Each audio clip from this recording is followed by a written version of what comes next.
Hello, our friends, Evolutionary Energy Arts family. Hello there. Welcome back, everybody. Hope everybody is having an awesome day. Indeed, we do.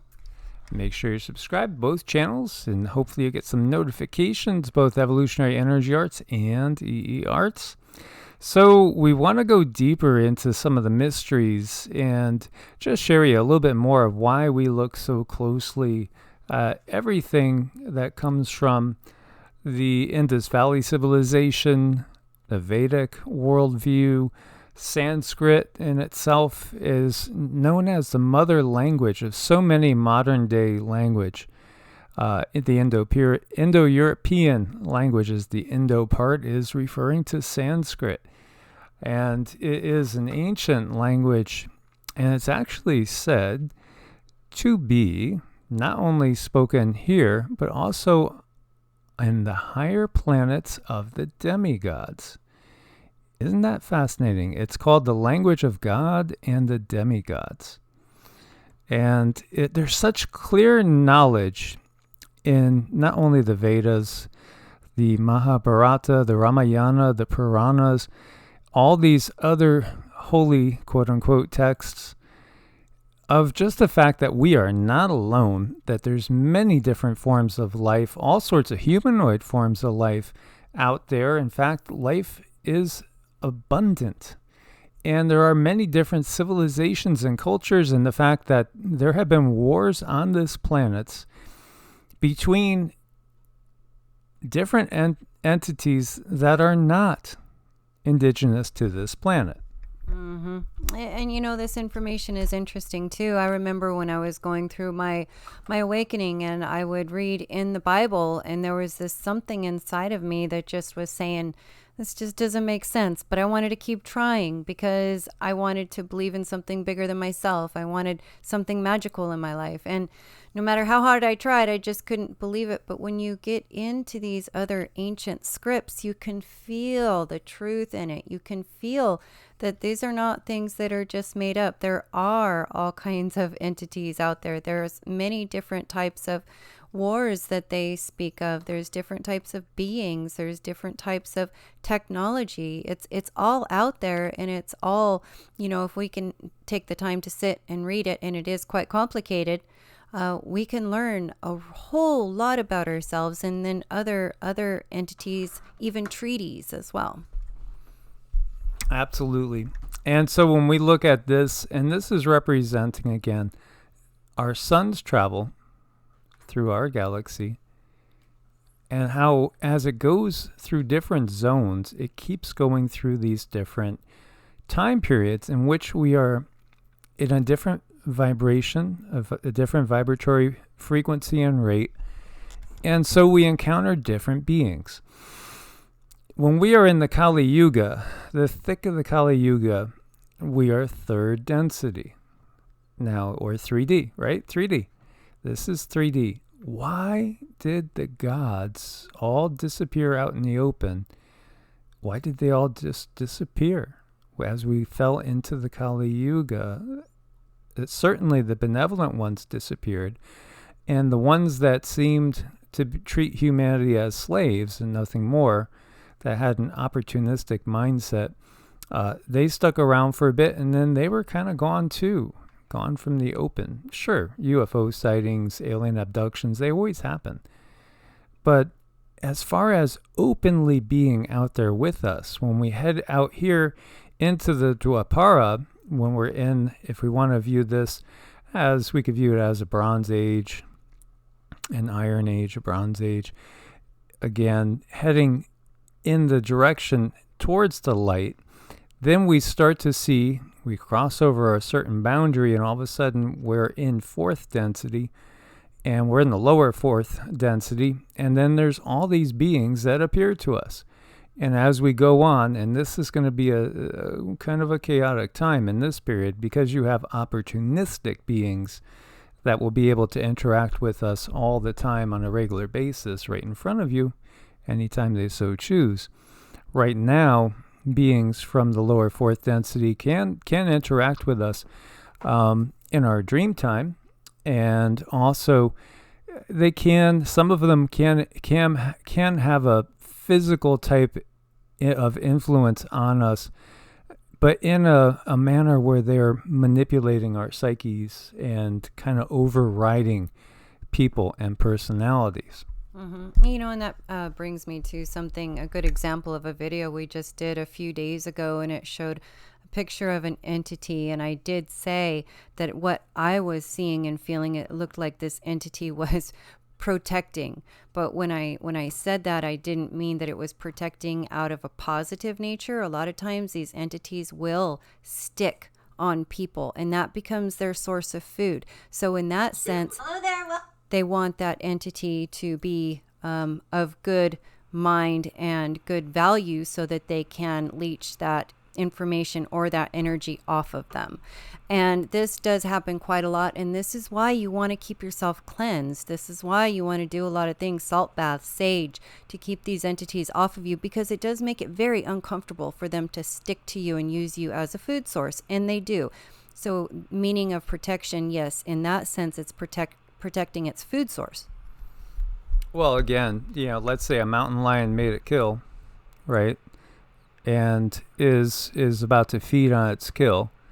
And this entity could be feeding on the person all day long, day after day, week after week, month after month, year after year. And they absolutely do. And then a bear comes along, and the bear is really hungry.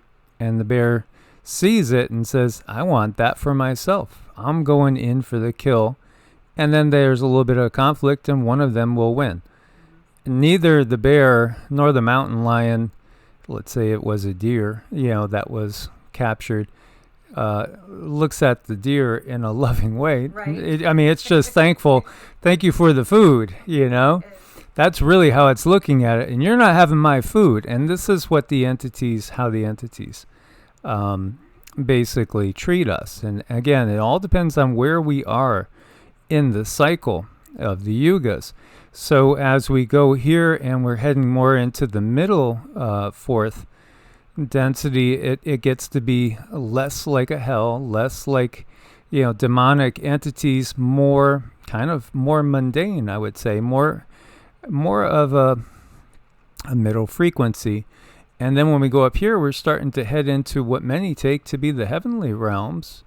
As we're going out and we're heading towards that silver age, in comparison to the Kali Yuga, it's wonderful. It's wonderful. And ultimately, when we get to the Satya and the Golden Age, we're talking about a 5D existence where beings understand. Ultimately, everything is one. We need to work together. We're all parts of a greater whole. This is how things transition out. And then we head back down through the descending cycle again, heading towards this dark age yet again. So, it's something that recurs, and it's actually more of a spiral. We could think of it, it's very much like DNA. Again, there's that reflection, as above, so below. So there's different entities associated and different entities encountered as we go through the cycle of the yugas.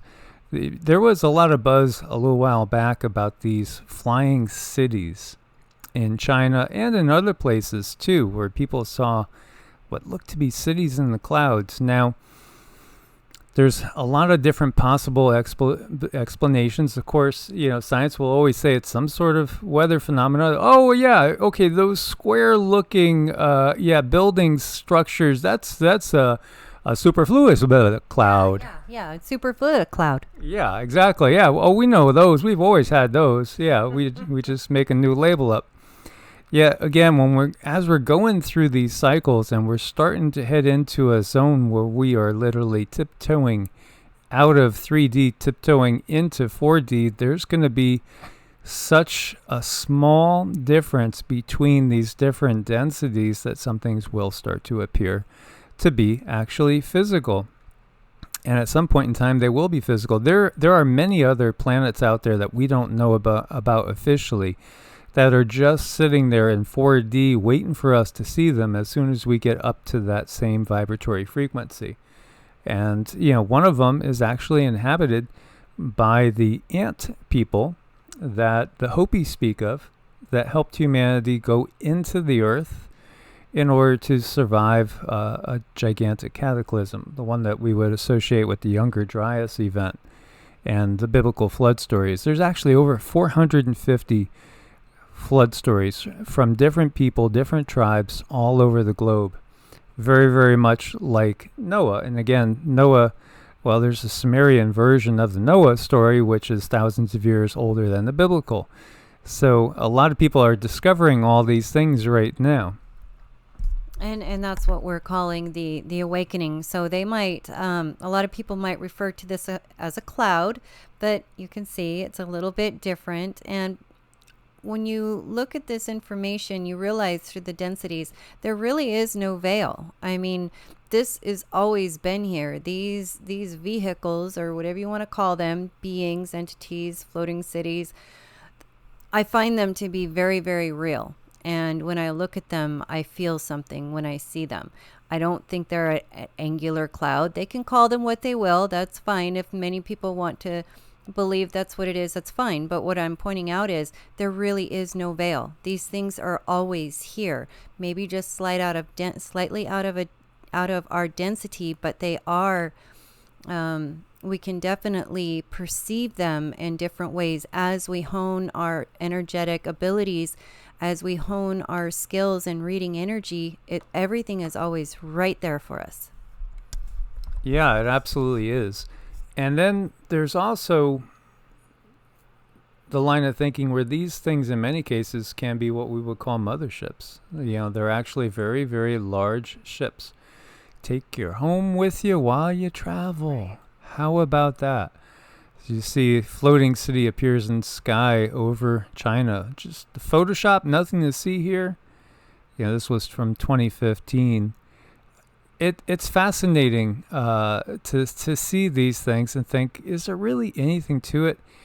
But when we go again back into all the different Hindus' holy books, these stories speak consistently, constantly about beings flying in the sky and various types of beings. Air India, 3000 BC. Yeah, 5,000 years ago, people zooming around all the time up in the sky. Between the time of the Mahabharata and the Ramayana, which, again, these nobody is in total agreement on when these stories come from. And in fact, in the West, there's this great desire to date these things as being much newer than they are, but we could tell from different astrological points of view when they talk about certain star positions and also talk about certain events and cities that are underwater now that weren't underwater in the past. And speaking of these cities that are, still above the water, above the waves, and in remembrance of when they went down below the waves, all these things point to these being much, much older than the official archaeologists want to let people know of. Because again, there's this big push to make everything that comes out of the Sumerian tradition to be the oldest, but it's not the oldest. And in fact, there's very, very different ways of living that we've discovered that were in effect in India, Pakistan, and other areas over there where we've discovered cities that didn't even have walls. They had no armies, no weapons storerooms. They were living in a complete sense of peace. And there was also no organized temples, no place of religious worship. Whoa, that's bizarre, isn't it? Compared to what we see everywhere else. In some cases, well, it was a different society. They recognized different truths. And one of the facts was just that there are many different types of beings that interact in this planet, and not all of them are humans. And many of them do fly using technologies, different technologies. It's fascinating, too, that we were talking about the different yugas, and that descriptions of the Vimanas, and again, you could look at Vimana as basically meaning a craft, a vehicle. They're of different types of construction in different time periods. And I think that is, again, something that's fascinating. When we see the Kali Yuga, Vimanas are made mechanically. They're machinery. When you get to the Satya Yuga, they're literally made of light. They're different. They're pure energy. They're life force, prana. Very, very different. And then there's a transition here with Dwapara and Treta between the two. So here you have things that are completely mechanical. And as we go higher up, the technology is higher. The beings themselves are higher. So what we have in the Kali Yuga is very different than the Satya Yuga. And again, there are beings and wars ongoing between these beings that we call the Devas, who are benevolent beings that teach that source is within you. It's within you. You don't really need anything besides what already is inside of you. You know, there is no quote-unquote salvation to be attained from anybody else or anybody else doing anything. It's all about you. It's all about your own realization, your own self-realization. And what we see in the Kali Yuga, and also when we get to this portion of the Dwapara where these other self-serving beings come in, they come in demanding worship. So this is all about, you know, you shall have no other alien gods but us, or me even, the individual deity that presided over a particular city-state. So very interesting, very different craft, very different beings depending on where we are. Mm-hmm. And different ways to make electricity. It talks about all the different ways to harness the sun's rays, and it gives you these calculations. It gives you these exact notions of how to harness this certain electricity from this sun ray. So I thought that was really interesting about the different ways, and I feel strongly it's because they're just in different parts of an etheric world that we might not understand here. So all of these writings are there. It's just, well, we should be taught this stuff from kindergarten, I think. I wish we were. That would be a lot of fun, because I'm just getting into it now in the last few years. And it's really very, very fascinating. It's just a very difficult read, but you can feel the truth in it. And there's a lot of talk of electricity and a lot of talk of technology. That's just the sun. The sun is utilized. You know, our natural life force is utilized, and there's no pollution. Absolutely. These are the higher energies. And again, the beings are very different. So again, I'm sorry, just to go back to the different yugas. So the Devas, we could put up in this realm and above.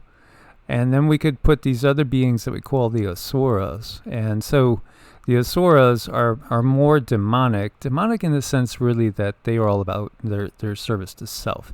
So the difference between a golden age, when the Devas are teaching us directly, and there are legends of the ancient and shining ones, the beings that just shine and glitter like a golden sun, not necessarily even taking a full form in front of us, but us being able to perceive them as light beings, when we ourselves are light beings, but they are still of a little bit more refined natures, some of the higher devas. And then, of course, we have all these legends of the demigods and of these semi-divine, semi-human beings. It all relates to the cycle of the yugas again. And so the Asuras are the beings that literally they come, they conquer, and they set themselves up as the kings, the queens, and the god to be worshipped. This is what we have in these different time periods. So there's many different types of Vimanas. There's many different drawings and diagrams of these different Vimanas, which are all vehicles, vessels, ships. Interesting too, some that it's noted that will fly from the sky, land on the earth, or even submerge and go under the ocean, only to reemerge from the ocean land on the earth or go back out into the heavens. And they do also have, you remember the legend of Enoch? Enoch was taken by God because God found pleasure in him. And then, of course, we have, the book of Enoch and stuff taken up to the heavens.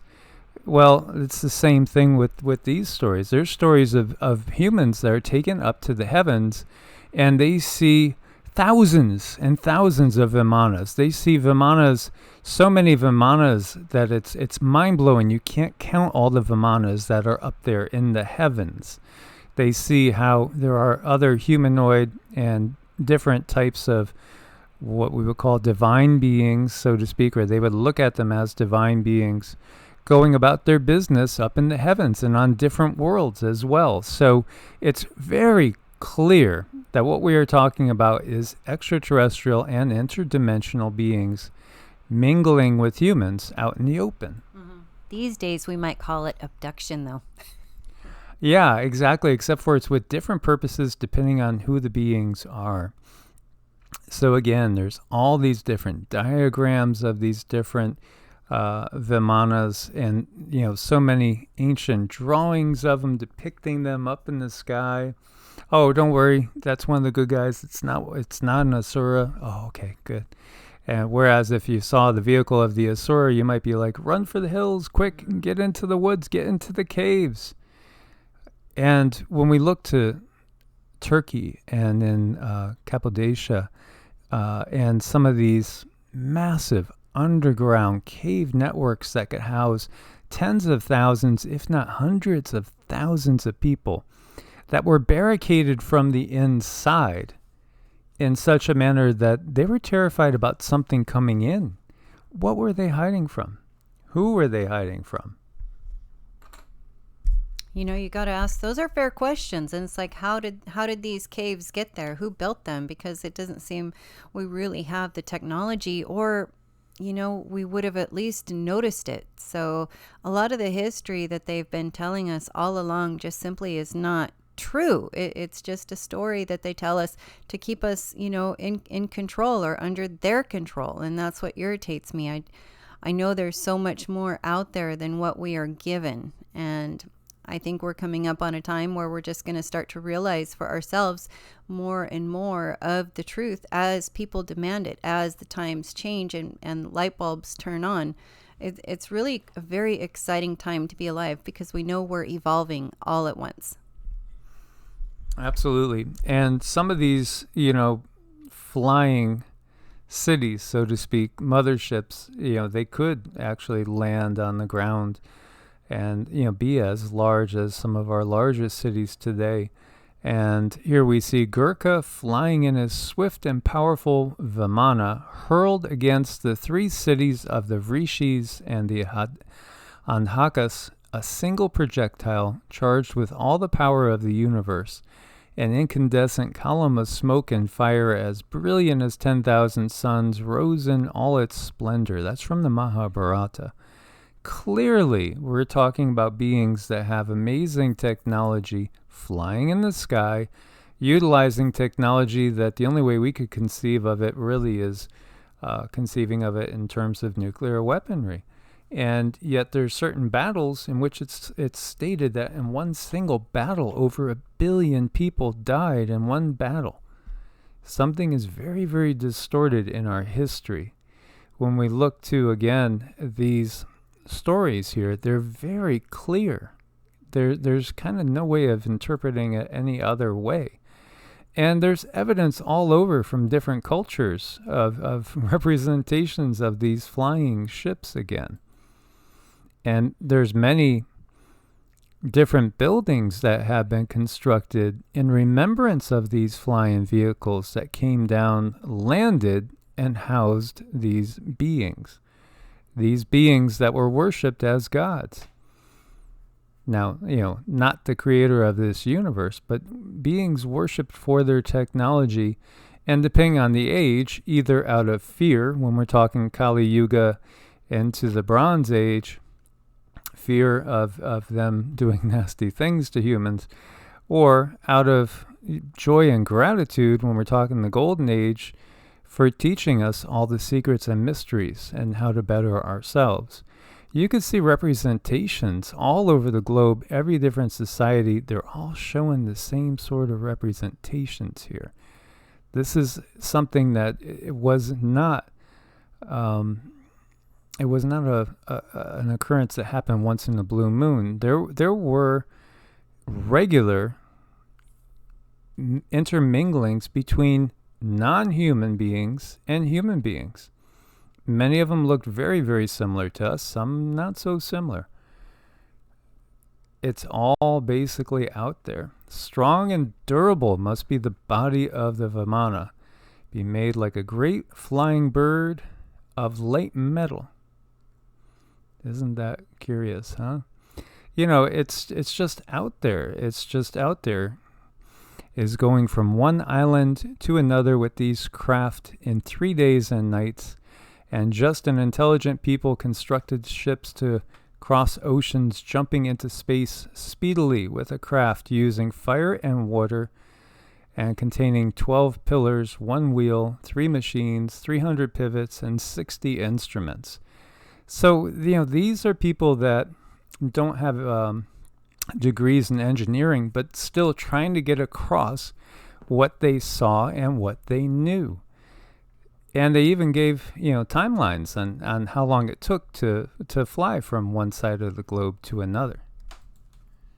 You know, so I mean, these things, when they come out and you start to understand them, you can really go down a ton of different rabbit holes. And I really suggest, if you can, go down as many rabbit holes as possible when you're going through an awakening, because you really need to quench that understanding. You need to quench that thirst of knowledge and truth. I mean, I think we're at a point now in this day and age where really we crave the truth, and there's nothing wrong with that, because that's what's going to take us to new places. Oppenheimer, who gave us nuclear weapons in this age, made this quote: "If the radiance of 1,000 suns were to burst at once into the sky, that would be like the splendor of the mighty one. Now I am become death, destroyer of the worlds." Now that's actually, again, it's a Vedic quote, and he was well aware of that. He was also told, "Wow, you've set off the first nuclear weapon, the first atomic bomb." And he said, in this generation, in this age, because he knew that, you know, that technology was not new. It's a reflection on what has happened in past ages. The Brahmastra nuclear weapon of ancient India, well, really, it's again of these battles. When did the Kali Yuga start? Well, it technically starts when Krishna is no longer on Earth and the last of the Devic influence on the planet is gone. And thus we're basically left in the hands of the Asuras, so to speak. And again, that's what we have with the Kali Yuga starting. So, you know, all these depictions of flying cities, the wars of the gods in their vehicles, this battle has never stopped. And then we talk about the fact that, you know, humans, we get a lot of people thinking, well, humanity came from the Pleiades, but, you know, we didn't really come from the Pleiades. Pleiades were like a refugee stop, so to speak. So Lyra and the Lyran Wars are really the time period where humanity spread out in humanity's diaspora. Again, as above, so below, in so many different ways. When these are the depictions. You know, you got the battle on the ground, it's just like we have today with armies, and then you got the Air Force up in the sky, flying, battling. It's so clear to see now when we see movies like Independence Day and, you know, all the different extraterrestrial alien invasion ones. It gets to be kind of obvious what's going on. They wanted us to think we're all that there is. They wanted us to think that there's nobody else out there, because again, we're still under that influence. We're still under the control of the real controllers that control the human controllers on the planet, and are still interacting and influencing humanity. We see these diagrams of these flying saucers, and we see that the CIA has files that claim Nazis had 2,500 mile an hour flying saucer. And then we saw, the Battle of L.A. We saw flying saucers over D.C. We saw Admiral Byrd go down to Antarctica with a whole military expedition, only to come limping back after having lost equipment and people and having their butts kicked. So, the Nazis were in contact with these negative ETs, some of whom do look like what we might conceive of as Pleiadians, very, very Nordic looking, as, there's a little thunder in the background. Yeah, Perfect timing. And Cindy calls them the fallen Pleiadians. So you might take them as fallen angels, right? Angel just means messenger. Again, people often say things and they don't even understand what the word means or what its original meaning was. So these fallen Pleiadians were in contact with the Nazis, but then again, Hitler was fascinated with the occult, and so was some of his top men. They were part of the Thule Society and actively engaged in trying to contact beings on the other densities. Unfortunately, one of the closest densities to us is the lower fourth, and that's where the EGG are here physically. They have been here physically on the planet for thousands of years. There's only one original EGG still here, and you can equate him to looking very much like the Dark Lord of the Sith. Kind of like Soros, really, in the way. Yeah. And again, Soros and the Pope, these are some close relatives when you get down to it. But it is a tangled web that is all here. And this is fascinating right there. This is Enlil stabbing a sun goddess. That kind of says it all. And then you see Marduk in the battle with Tiamat. And Tiamat depicted as a dragon kind of would be reverse. Because when we look at, the truth of the matter is, again, these beings like Enlil and Marduk, these are, we could call them Nibiruans. And it's fascinating to see, because when we look to Nibiru, in some ways it's very much what we might envision hell. And then in our modern mythology, like Star Wars, it's pretty similar to where Darth Vader comes from. Mm-hmm. Well, the sad part of it is when I look at it, it looks very sterile. The environment is not really alive, so it is something that's been created into a type of a vessel that can be moved and manipulated through something of a black hole, as far as how does it move, how does it get from point A to point B. And that's the best describing word that I can give you when I was looking to see what it looked like and how it was able to move. So a lot of these pictures that Mike's showing, it's very, very spot on. I'm afraid it's really kind of disturbing. Yeah, absolutely. And then we have the Death Star, and there's a reality to that as well. When we see the battle of Tiamat with Marduk, and Tiamat was really, pretty almost destroyed as it was. And that is what we have with the asteroid belt, because Tiamat was originally between Mars and Jupiter. And then it was reborn as Earth, basically through the direct intervention of many benevolent beings, including the creator of this universe. Through a superconscious. So these beings having an understanding of what is happening and having a keen understanding of what thought can do and how they can co-create, gathering together to help form that superconsciousness, to bring back into form a state of being that could save other beings and actually save and hold everything together in the cosmos. Absolutely. But here might be a better depiction of Marduk and Tiamat, as we see Tiamat more of as a goddess. And then you could take the snake energy, the serpent energy, as Kundalini energy, because again, the Kundalini energy, when it is awakened in humans, it activates the pineal gland, and then we see them for who they are. So again, there is so much truth layered with distortion, as we see, in our modern mythos and in our ancient mythos. When we look to some of the biblical quotes, and let me get back here.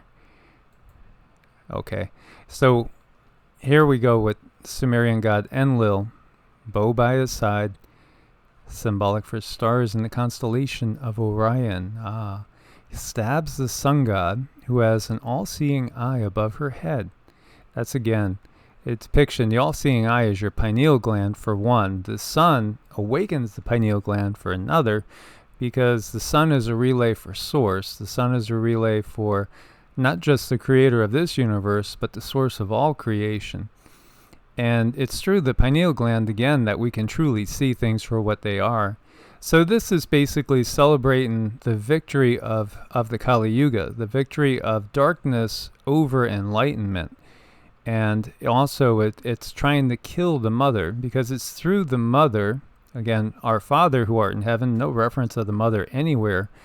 When we look at the patriarchal societies that took over for the last several thousand years, when we look back farther, we find that the goddess side of things, the divine mother, was put in a higher place and then was basically trampled underfoot. We see that the corporations all around us are always polluting and destroying the mother. They're trying to pervert and destroy everything that is natural. We see that all around us. We see it in our schools. We see it everywhere. The politicians promote it because, again, who do these guys serve? These guys serve AI. Ultimately, it's an artificial intelligence, the real black dragon energy, that is just that. It's artificial. It's not the natural order of things. So they want to put down everything that is natural. And here you see, again, Orion. When we see Orion, then I automatically start thinking of the three pyramids, because they are lined up with the belt of Orion. Interesting to see here. This is from Job, the book of Job.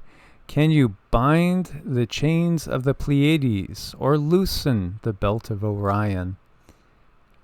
I just thought that was curious too, pointing out those two places because they are so key in all this, so key.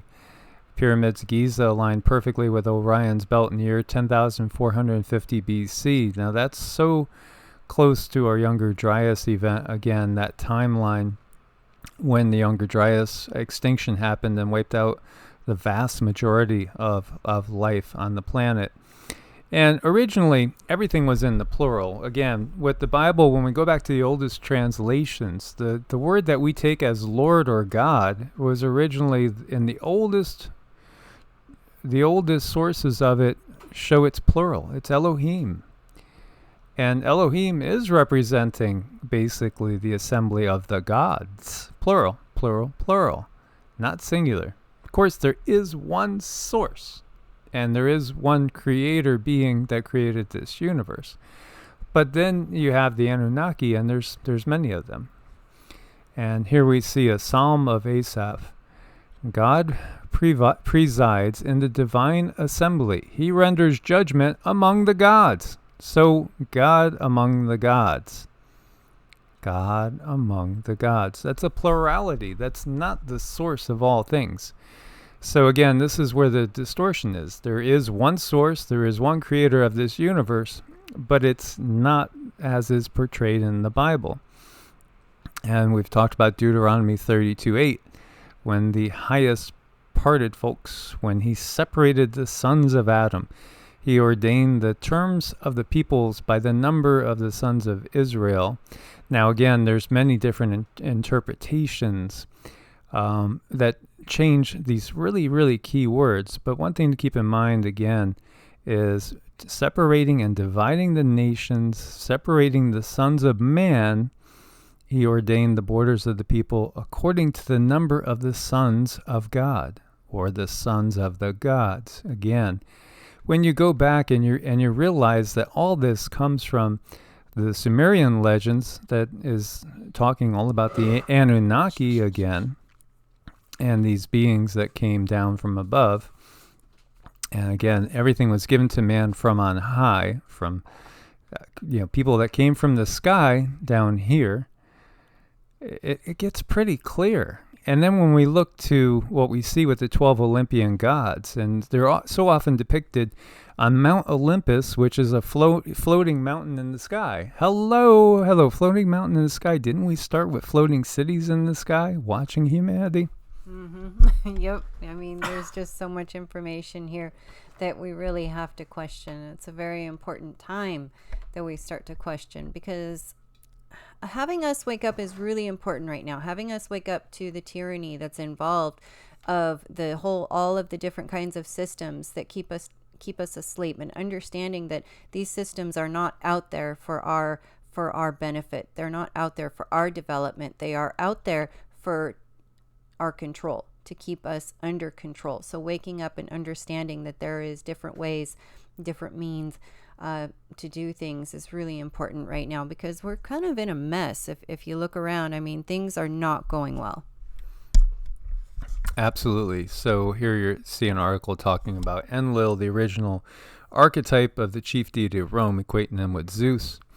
And there was and is reference to the lesser gods in the Vedic literature as well. So while you have beings like Vishnu and Brahma and Shiva on a certain level, you have Indra, which is a storm god, and also a god of lightning and thunder. Very, very much, again, equated, and could be equated in some ways with Zeus. So you see there's these different levels, because Indra would when times came and he was in trouble, he would go to Vishnu or Shiva or Brahma and ask for a boon. A boon is like a blessing, and look for help, because there were situations that developed that he couldn't handle. Again, this lower echelon and this higher echelon from the more ancient times. So there's a lot of things in the Bible that might not make sense to you, given the fundamentalist point of view, the modern day point of view, but it's because it's all been glossed over. It's all been as always in everything that we have in this world, constant redaction. We see that in everything out there. So Psalm 82:6, as I have said, you are gods. You are all the sons of the Most High. But like mortals you will die, and like rulers you will fail. Wait a minute. You are all gods? And it's written again, ye are gods. And Jesus, Yeshua, quoted, is it not written, ye are gods? Hello. There you go. It's all right out there. So, this is, again, the bigger picture. And yes, the flood myth is there in the Enuma Elish and Atrahasis. We see all these different myths, all their origins, coming out of these different traditions that are far older than anything biblical. And yet, we could even look to Genesis 1 and we see indications of the truth of things. That's what we need to do. We need to start picking out things that lead us to the truth, and understand that we have it. Once you understand, okay, we're being manipulated, then everything else generally falls into place. So in the beginning, God created the heavens and the earth. Now the earth was formless and empty. Darkness was over the surface of the deep, and the Spirit of God was hovering over the waters. So, yes, there is a creator of all that we see. There is a creator of this entire universe. And when Cindy was channeling the being that her and I recognized as Vishnu, that's exactly how he described it. It was just like talking about the waters of space, as if space is waters. Space is not a vacuum. It does exist, but it's not a vacuum. And it's loaded with the potential for everything. It's just about the act of creation.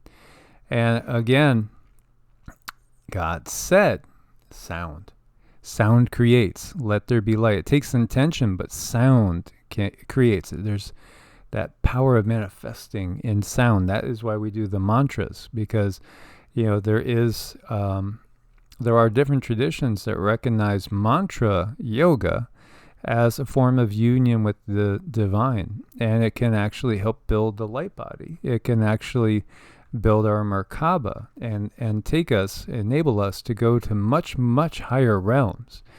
Because again, we can go places just with our light body that we'll never be able to build a ship to go to. And that is again why the ships in different ages, different yugas, are made of different substances. So let there be light, and there was light, and God saw light was good, separated the light from the darkness, light day, darkness night.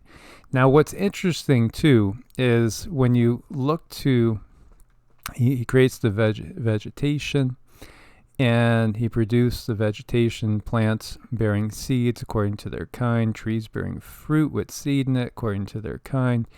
When the humans, God created mankind in his own image, etc., and tells them be fruitful in number, etc. I give you every seed-bearing plant on the face of the whole earth, and every tree that has fruit with seed in it. They will be your food. Right? They will be your food. And every green plant for food, again, for all the birds and everything, again, the medicines. It's fascinating, too. It's after the fall that you have blood sacrifices. And again, the fall is what? The fall is the yugas. Not necessarily the Death Star, but it is the coming of the Death Star, absolutely. The fall is the yugas. Because over here, we're in the golden age. This is the beginning of the fall, even though we're in the golden age, and then we're in that fallen state in the Kali Yuga and start our way back up again. So that's the biblical fall. And again, all these stories, there's a basis in reality. Mm-hmm. And I just find it really, really fascinating to learn all of these different things and go through everything, but always with the understanding that the controllers, they're the ones who are allowing this information out. So I definitely use my discernment when I read through these, and a lot of things, I just get a lot of different kind of visions. I get different things come through me when I look at different beings other than what's been written. So make sure you leave your mind open. You leave that space open so that you can find your truth, because that's the most important thing. Your truth is extremely important. Absolutely. And here you see feather-robed and turbaned archer, the figure of Asher. Asher is a deity. And not to keep going off on tangents, but here you see Asher, a god, right? And when God is at the burning bush and appears to be almost like a jinn, because it's a fire that can't be consumed, and Moses says, who shall I say sent you? He said, Ea, Asher, Ea. Isn't that interesting? I am that I am is how it's translated, and you can't take it in one sense. Or you could say, I am Asher. Oh, okay. Yeah, interesting. And who is Asher identified with? Enlil. So isn't that just curious? Very interesting. As always, guys, thanks for your support on Ko-Fi and Patreon. Much love. May you be blessed by the true creator of this universe. Namaste. Namaste.